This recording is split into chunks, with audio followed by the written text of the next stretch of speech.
lovely. So today we are talking about the importance of tongue posture and how it relates to snatching your jawline, keeping your neck nice and taut and firm, and even your overall head posture and everything, your bone structure, everything. Everything is dependent on your tongue, and that then changes your maxilla, your jawline, your masseter muscles, all the way, like the entire upper part of your face is contingent on your tongue posture. So let's talk about what's proper tongue posture and where your tongue should be at all times.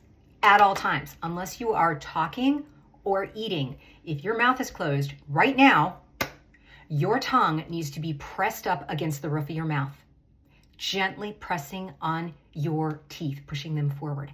That is really great tongue posture, and I can show you what that looks like with a side profile.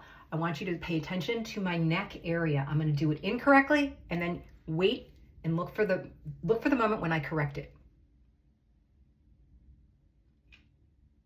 Did you guys see that lift? Did you see that lift?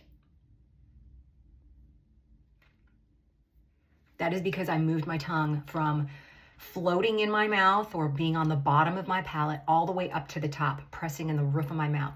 Your tongue needs to be in this position at all times. I'm talking about when you're sleeping, when you're at your desk working, and you're not talking.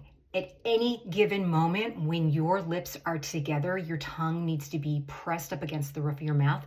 This helps your teeth. It helps widen your jaws and move them into the proper positioning. It helps elongate your overall facial structure, your bone structure, so it doesn't actually shrink your palate down and pull it down and narrow it.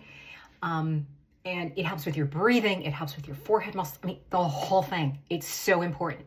So how can you become aware of your tongue posture?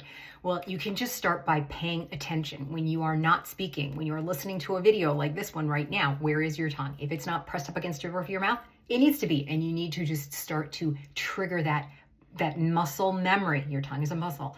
That muscle memory, this is where you need to be. Your tongue needs to be lightly pressing against your two front teeth forward. You can feel in your mouth, the roof of your mouth, right up there. There should be a little divot, and that's where you want your tongue to sit, and then press on the outside, pushing your teeth gently out. That's what keeps your teeth nice and rounded. If you were to suddenly lose your tongue tomorrow, you wouldn't have that pressure on your teeth and they would start to cave inward. So your tongue is responsible for so much in your jaw that then impacts the way your neckline looks. So in summary, catch yourself when you can, pay attention to where your tongue posture is, and over time, make this a habit of your tongue being on the roof of your mouth. For more information on facial structure and facial exercises like this, I invite you to explore my facial exercise program. I designed it after spending months and months taking different facial exercise programs and courses. I designed it specifically for women who are more mature and starting to see the effects of aging on their faces and how to overcome those side effects of aging. So it is all about muscle tone, muscle structure, lifting your face, making sure you're in the right posture, position, but also your tongue is also positioned right. If you want more information on that, just click the link below and it'll take you there.